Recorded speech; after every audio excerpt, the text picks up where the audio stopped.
Hello, dear people. Today I promised someone to show my water soluble wax crayons. I know they look really dirty, but they have accompanied me for many years, and they are obviously different shapes, like really thick ones and really thin ones, and different brands as well.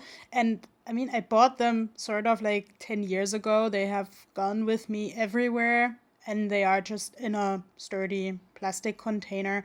And like this is like there is like 1 kilo of them, but today I decided to just isolate the colors that I still need to complete this picture.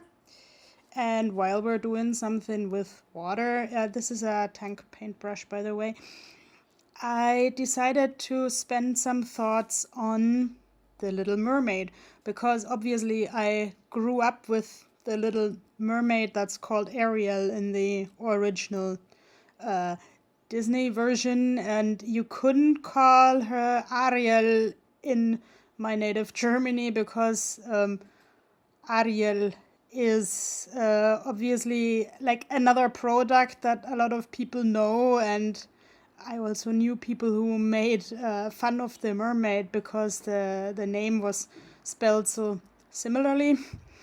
Um, but yeah, we're not advertising any other products here, so just painting. I have always looked at the Little Mermaid also as a disabled person, actually.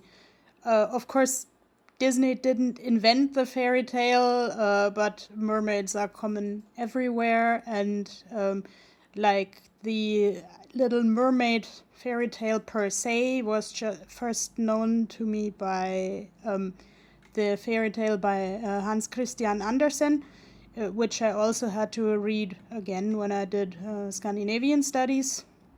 And I'm thinking a lot about it in terms of cultural studies. I don't know how to word everything of this, but I'm doing my best. And obviously, here I'm trying to portray a variety of swimming people. So here I sketched my script. Like, I never have a script in words because I'm thinking in pictures, and I hope you like my pictures. I googled The Little Mermaid a little bit, of course, and I found a very interesting interpretation by a woman called Daniela Tax that The Little Mermaid in the beginning has a vision, sort of like a child has a vision of something that they want to do in the future.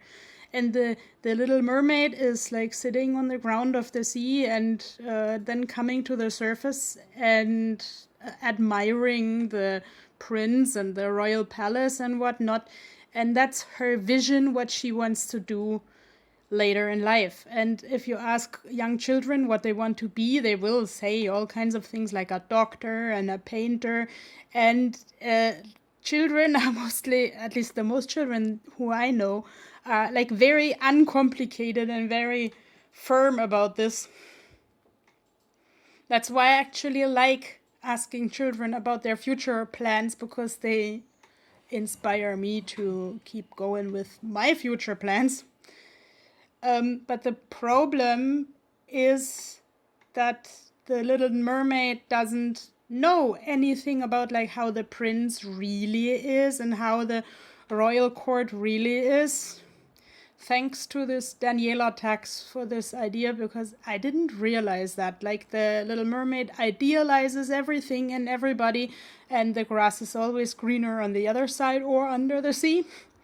So what happens is she sacrifices a lot, which is like she sacrifices her mobility, because like there I realized when I'm watching clips from Ariel, the Little Mermaid, she is of course a swimmer, or like in some feminist article, I forgot who wrote that.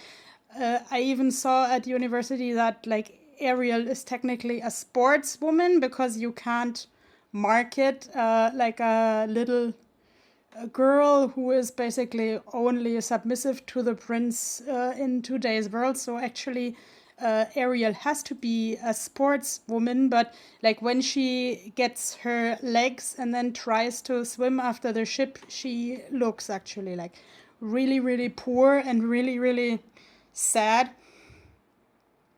So she gives up everything. And as Daniela Tax would say, the mermaid has to carry her own weight because, like in the water, she's basically without gravity. And she swims really lightly. She can dance. And okay, here I'm sort of showing off my own weight because I've become too heavy in the last couple of months and also years. And like as a teenager, I had a surgery where the experts claimed that I couldn't walk anymore without the surgery, and the the rehabilitation consisted, amongst other things, in like putting exactly like 10 kilos, 15 kilos, and so on, slowly increasing on the operated leg. And yeah, today I'm very heavy, like at least by measures of my size. So I really have to put weight on my legs really consciously and consequently. And like when I think about the surgery, of course, in my case, it was necessary, but in the connection with the Little Mermaid, this will always remind me of people who undergo surgeries to please other people, to be more attractive for a partner, or to like there are so and so many films where someone tries to kind of get rid of a disability by means of an operation, just to be able to maintain a partnership. And so that's where I kind of here, I wanted to put the scissors, I wanted to put really uncomfy shoes, I wanted to put tears, because the Little Mermaid is cutting contact with all of her family. She can't even say that she's originally a mermaid. She can't do the things that are fun anymore because she thinks she loves the prince so much. And Daniela Tax even compares this process of cutting off the tongue in the classical fairy tale to female circumcision. So the mermaid is giving up herself, like in the children's movie. Of course, they didn't show that so brutally with cutting off things, but one notices anyway that Ariel is scared and Ariel is losing her voice, the thing that the prince actually fell in love with, her identity, because she can't tell anyone, I'm Ariel, I'm actually a princess, I'm worthy of your heritage, etc.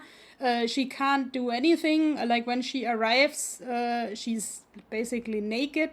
And like in the classical fairy tale, it also says that it's like a knife is going through the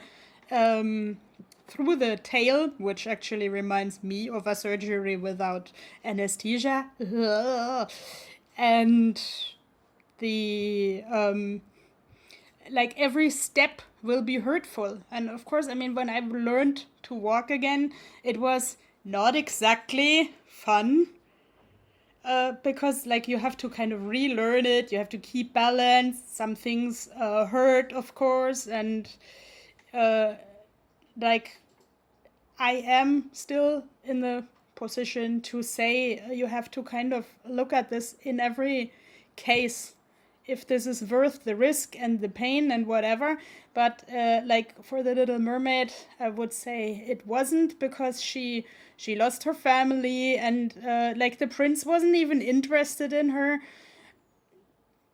So what's the point?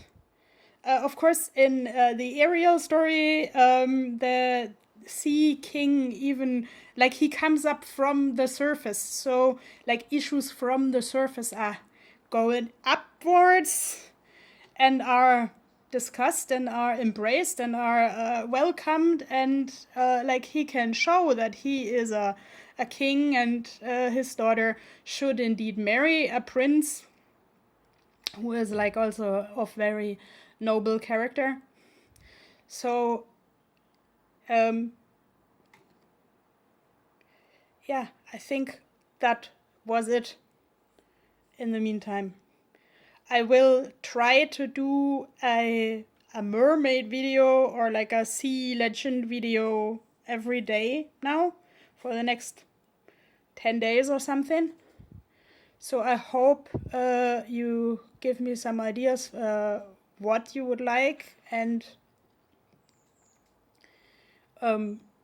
I'll see you next time. Bye.